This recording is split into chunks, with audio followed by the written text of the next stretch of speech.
예서는 병사가 떠준 물을 마시기 위해 우물 쪽으로 얼굴을 들이밀었다. 청명한 하늘빛으로 인해 얼핏 자신의 얼굴이 물 위로 스쳤다. 예서는 물을 떠다준 부하에게 빨리 가서 자신의 청동 방패를 가져오라고 명령했다.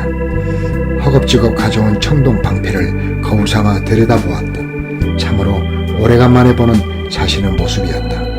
얼굴은 온통 수염과 털로 뒤덮여 있고 세월의 고를 짐작해야 하는 주름과 거친 광야에서 얻은 상처 자국으로 흉터투성이었다. 그렇게 늙고 변모한 모습 속에서 예서는 애써 어릴 적의 모습을 찾아보려고 하였다. 아니, 좀 더 엄밀하게 말하자면 그가 정말로 찾은 얼굴은 자신이 아니라 쌍둥이 동생 야고보 모습이었다. 그러나 과거는 광야의 아지랑이처럼 가물가물하였다. 20년이라는 세월 탓일까? 그는 방패를 바닥에 내동댕이 쳤다. 방패는 돌에 부딪히며 노라는 소리를 내었고 참모들과 병사들은 순간 긴장한 눈빛을 보였다. 예서는 치밀어 오르는 분노를 삭히기 위해 병사들이 모여있는 진영에서 좀 떨어진 곳으로 자리를 옮겼다. 나무 그늘 밑에 앉아 상념에 잠겨 있을 때 한 병사가 물과 팥죽을 가져왔다.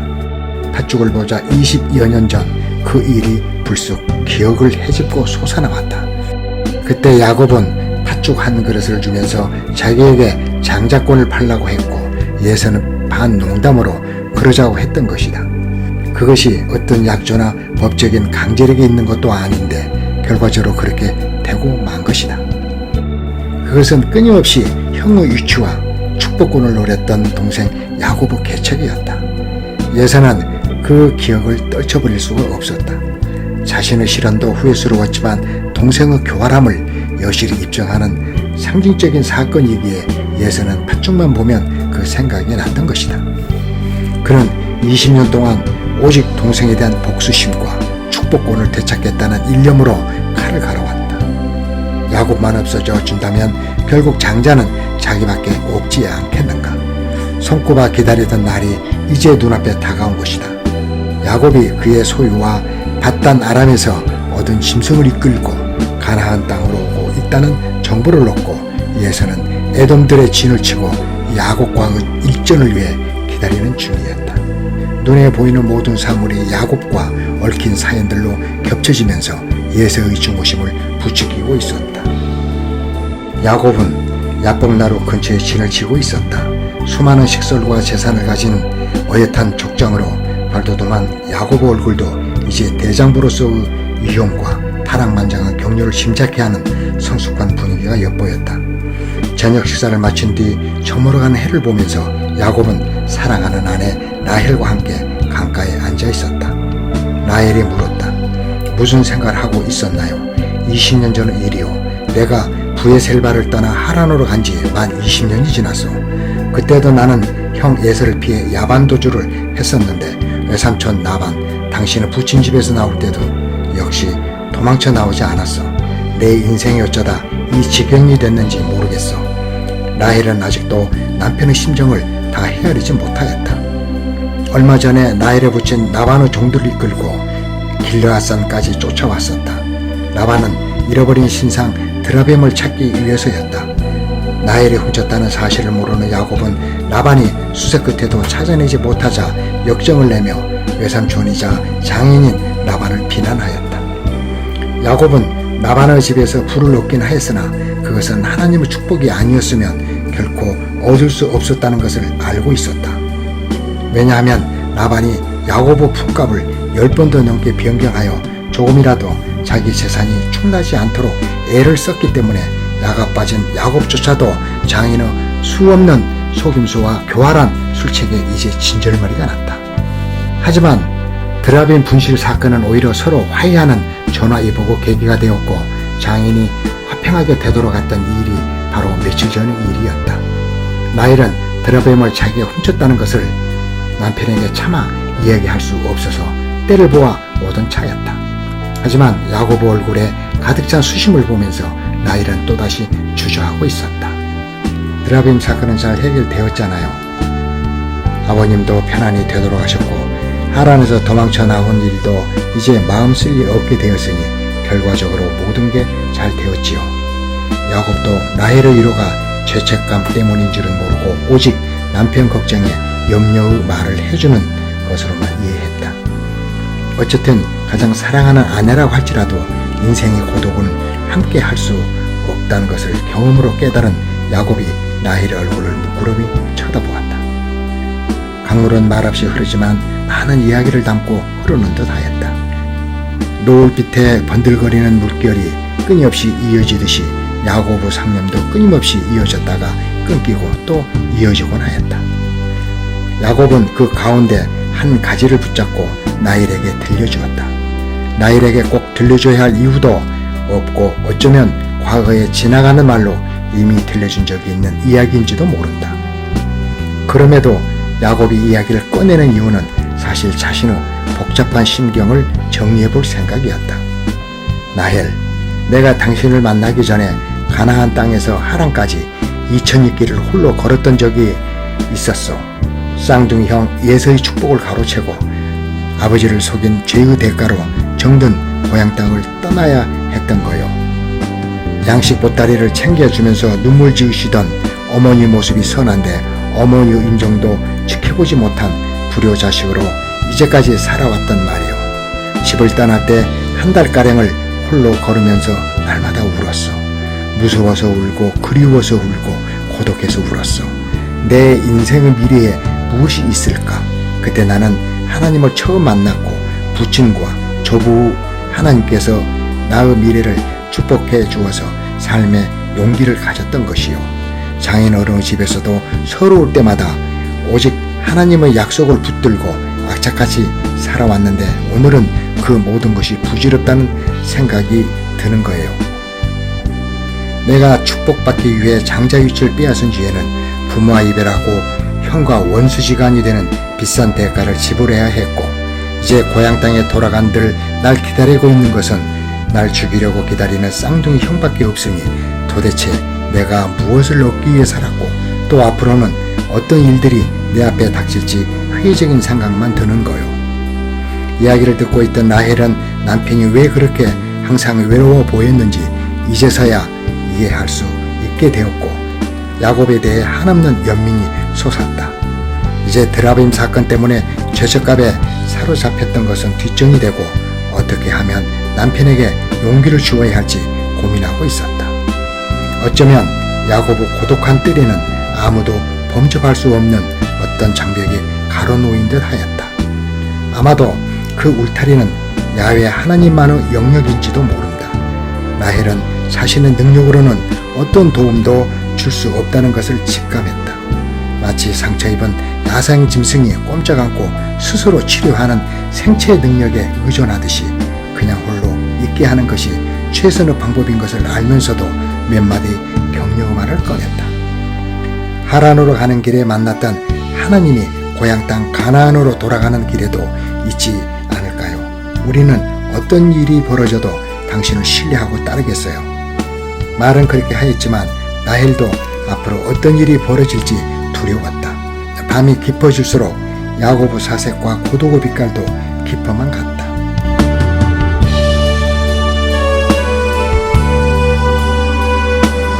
거리상으로 이제 훨씬 가까워진 곳에 있는 형 예서는 그가 거느린 400여 명의 군사들을 훈련시키고 있었다.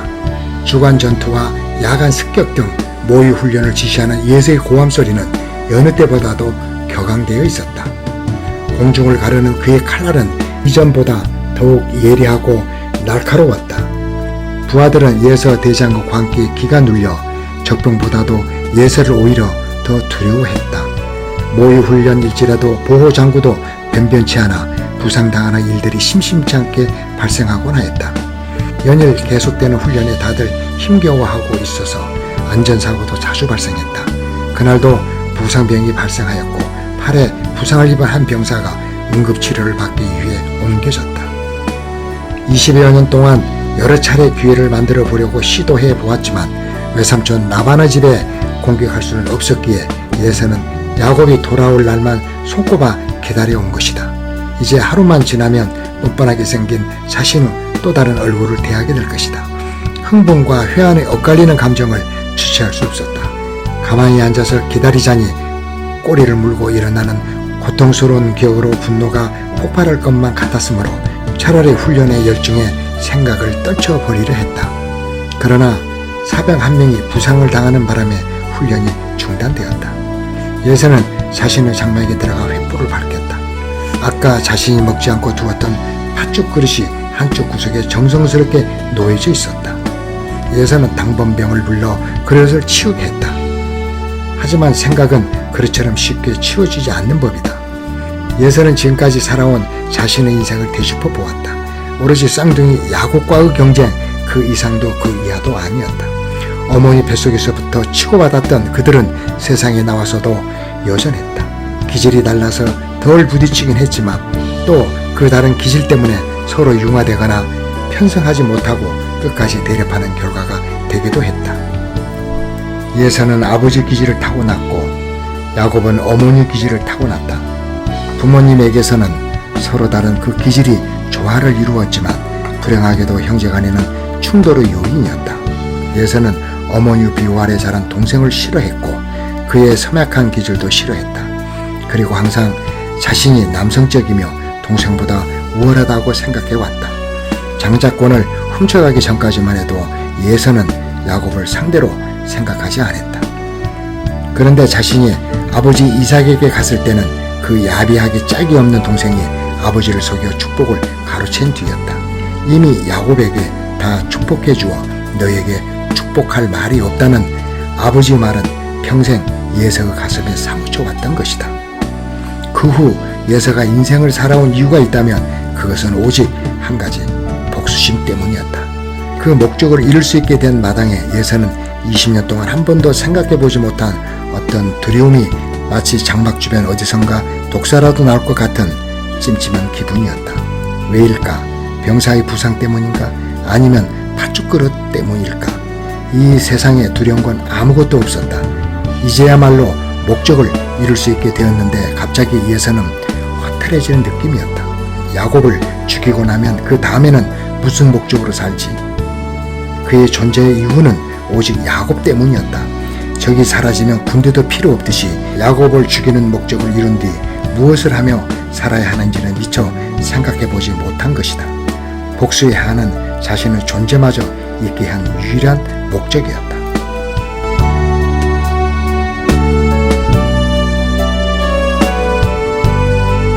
한편 야곱 강가에 있던 고독한 사나이 야곱은 모든 것을 버리기로 결단했다.